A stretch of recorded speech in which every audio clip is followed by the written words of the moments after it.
We got Korean back, although maybe not the whole time, but at least for part of it. But we're missing Phil, so we're still not a full crew. But hey, you know what?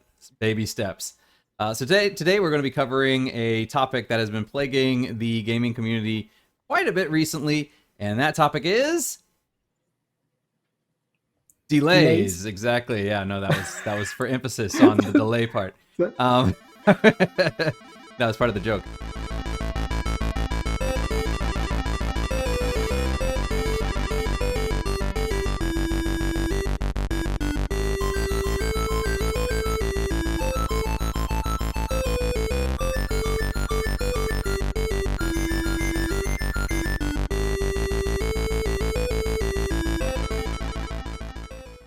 Now, if a game come out but without any delays, something's wrong.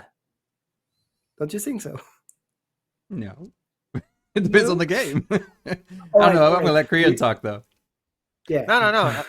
You go ahead with that point, Adam. I want to ask Antoine a separate question later. Oh, okay. I mean, there's plenty of games that come out on time and don't have problems. I mean, usually they're smaller games, to be sure. Indie games typically uh, do that. For me, I, I think it's really an issue of I feel like the hype now. That people tend to maybe throw games out there for the hype a little bit too early.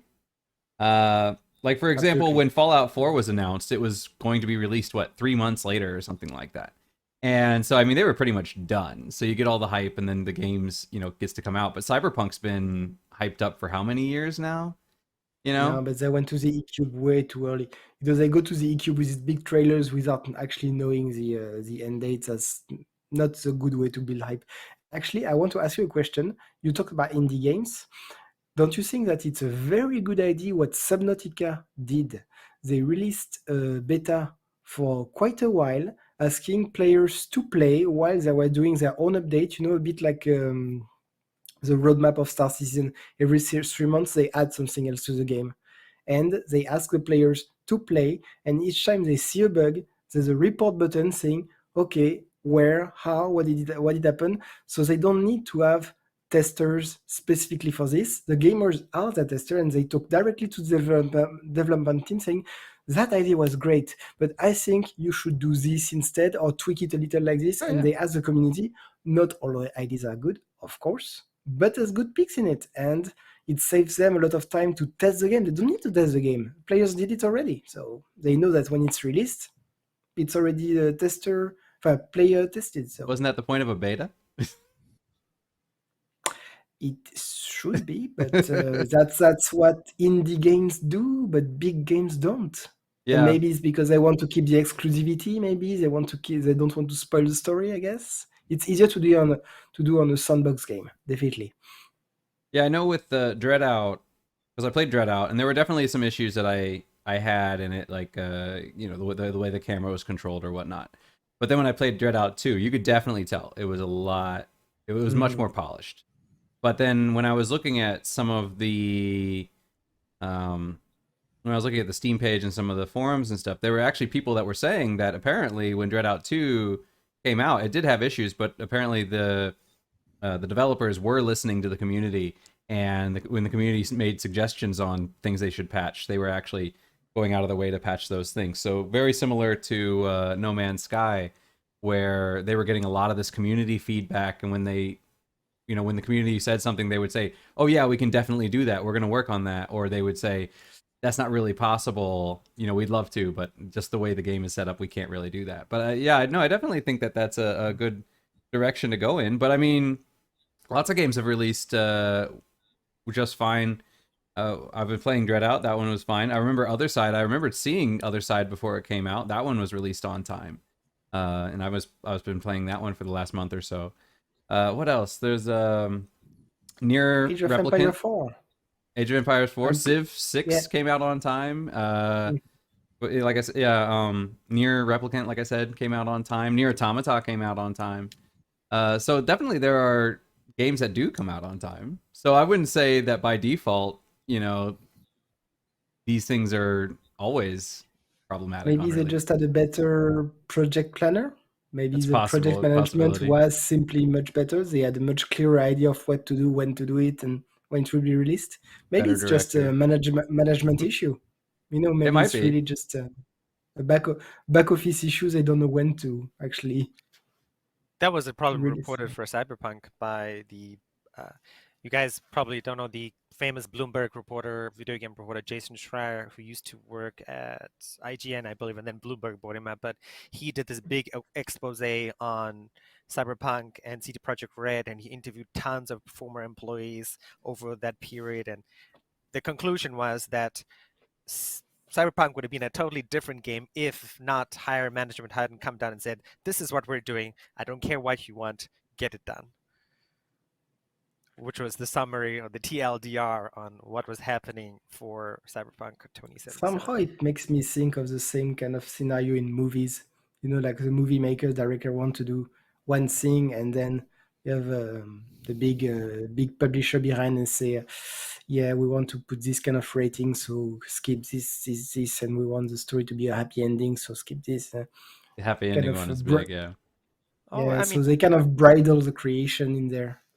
EA has done the same thing with FIFA, with all those sports games, PES Soccer, where I forgot the guy's like something Wilson, Teddy Wilson or Ted Wilson was like, we've made so much money off of loot boxes and that stuff.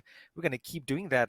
So, like in FIFA, the newest iteration of FIFA, like you have to buy loot boxes if you want to be competitive in playing against other people, and people are spending, hundreds of dollars or hundreds of euros buying that stuff. Yeah, wasn't one of the True. Star Wars Battlefronts like that too, where originally they weren't intending to put in loot boxes, and then later on they said, nope, nope, nope, put them in, and then they had to like kind of change the game to be more geared around that. Yeah, that's a lot of YouTubers were like, at the moment there is no loot boxes, but who knows later on. Oh, I see the little green dollar sign. Money. Surprise mechanics. Yes. Oh, Antoine, I wanted to ask you, right? Because I remember when Yes. we met in university that, we talked about French culture and work hours and that sort of stuff. So like, I mean, Ubisoft is a French company, probably the most famous French company there is. Maybe not the most famous French company, but Oh, a there's a famous few French company. studios in there, yeah. Yes. I remember, at the time we met in 2006, 2007, I forgot the year.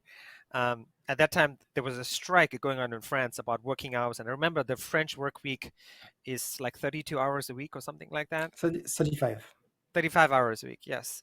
So, and I remember, when they try to change the way French culture and about work, like I always hear that like French culture focuses on life, not work, and taking it easy, maybe.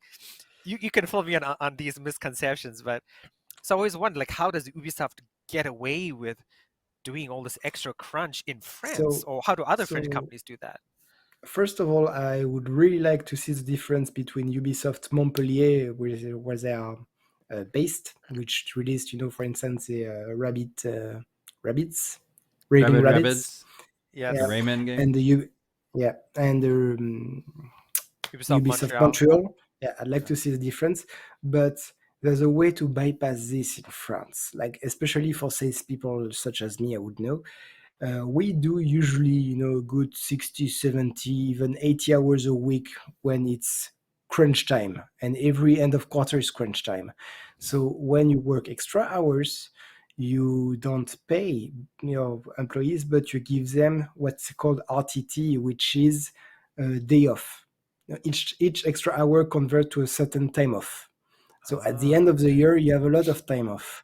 The only issue is that you can easily get 2 months of more time off, except you can't take them because it's too much work.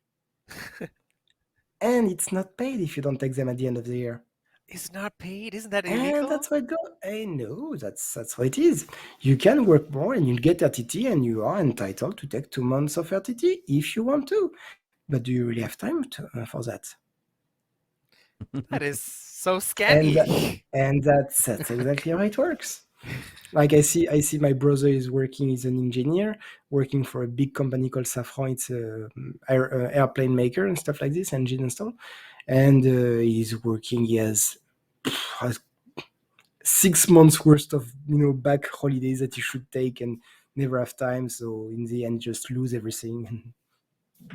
That's what it is. Plus, you don't really need it because in France you already have nearly like 5 weeks holidays straight from start.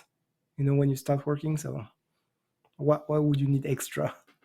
So yeah, they just take this kind of rules. Say, yeah, of course you can work 9 to 5.